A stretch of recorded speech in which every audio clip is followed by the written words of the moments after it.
नमस्कार दोस्तों, Bihar SSC inter level की वैकेंसी आ चुकी है और आप सभी लोग फुल स्टडी प्लान के बारे में सोच रहे होंगे। तो कौन सा ऐसा स्टडी प्लान है जो फुल प्रूफ है? तो वैसा स्टडी प्लान जिस पे चल के बहुत सारे बच्चों ने सिलेक्शन लिया है। तो हम आपको वही स्टडी प्लान लेकर के आ रहे हैं और वही स्टडी प्लान बताने जा रहे हैं जिस स्टडी प्लान को फॉलो कर बिहार एसएससी सीजीएल, जी हां बिल्कुल सही सुन रहे हैं, अभी जिसका मेंस का रिजल्ट आया है, सेम इसी स्टडी प्लान से बहुत सारे बच्चों का रिजल्ट आया है। तो क्या था वो स्टडी प्लान, मैं आपको बिल्कुल बेसिक से बता रहा हूं, कोई हाई फाई चीजों में नहीं पढ़नी है, बिल्कुल बेसिक चीजें बताने जा रहा हूं। तो शुरू करते हैं फुल स्टडी प्लान की तरफ। सबसे पहले अगर हम बात करें बिहार एसएससी 10+2 इंटर लेवल भर्ती फुल स्टडी प्लान लेक्चर्स, सबसे पहली चीज है कि भाई लेक्चर्स आपके क्लियर कौन कौन से सब्जेक्ट होने चाहिए। तो रीजनिंग आपको पता है कि यहां से 50 क्वेश्चंस रहते हैं, मैथ्स पता है कि 25 क्वेश्चंस रहते हैं, जीके जीएस पता है कि 25 क्वेश्चंस रहते हैं, साइंस पता है कि 25 क्वेश्चंस रहते हैं। ठीक है, सॉरी जीके जीएस में 50 क्वेश्चन है। ओके, अब यहां पे हम देख लेते हैं कि भाई अब इसका स्टडी प्लान क्या करें। तो एक एक सब्जेक्ट को पकड़ना है केवल आपको। आप कितने भी कमजोर स्टूडेंट हैं, रीजनिंग के जितने भी टॉपिक्स हैं, क्योंकि ये बैंकिंग वाला सिलेबस यहां नहीं आता, यहां एसएससी वाला सिलेबस रहता है। तो रीजनिंग के जितने भी टॉपिक हैं, हर एक टॉपिक को आपको क्लियर करना है।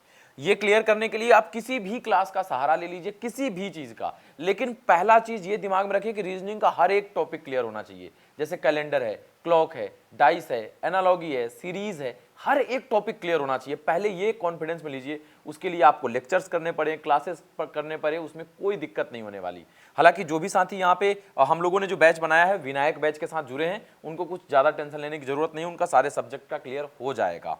उसके बाद हम बात करें मैथ्स, सेम चीज मैथ्स में करना है, सेम चीज जीके जीएस में और सेम चीज साइंस में। अब देखो रीजनिंग में क्या होता है, अमूमन बच्चों से 40 क्वेश्चन, एवरेज बच्चों से 40 क्वेश्चन 50 में लगभग बन रहा होता है। तो उनको लगता है कि उनका रीजनिंग ठीक है, यहीं पे आप गलती कर बैठते हैं। रीजनिंग एक ऐसा सब्जेक्ट है जहां 50 में 50 टारगेट करके चलिए।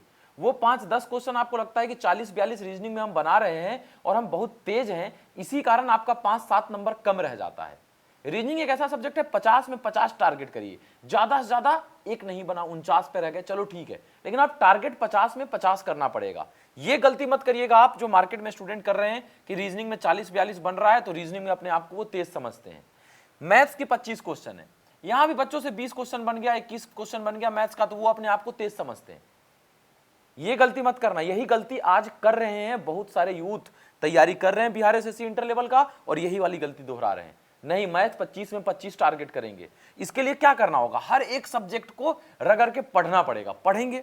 जीके जीएस कॉन्सेप्ट क्लियर होना चाहिए, प्लस आपके पास एक लुसेंट का बुक होगा, उसको भी आप पढ़ लीजिएगा, सफिशिएंट है। जो बिहार एसएससी सीजीएल हुआ है ना इस बार, सब कुछ आया है, उसके लिए परेशान होने की जरूरत नहीं है।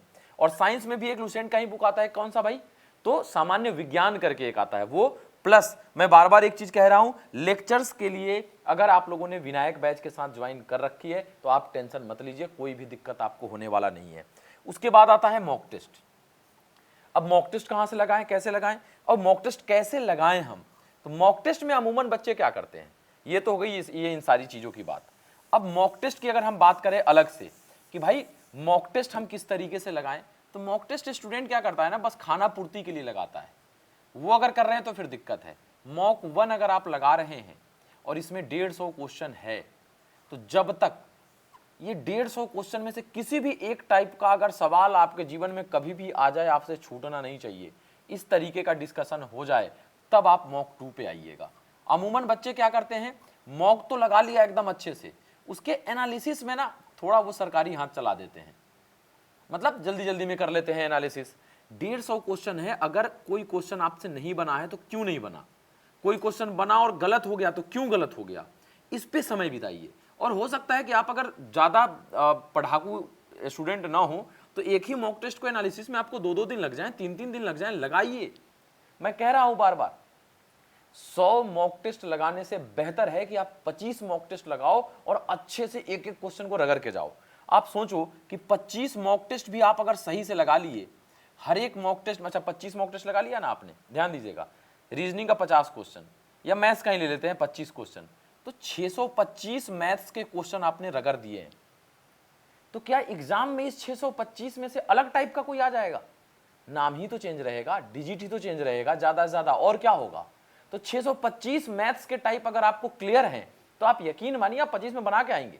लेकिन वही किसी बच्चे ने क्या किया, 50 मॉक लगा लिया और किसी सबका एनालिसिस सरकारी तरीके से कर दिया है, वह नहीं होगा ऐसे होगा, तो फिर आप 50 मॉक टेस्ट नाम का लगाए हैं, आपको कोई बेनिफिट नहीं होने वाला।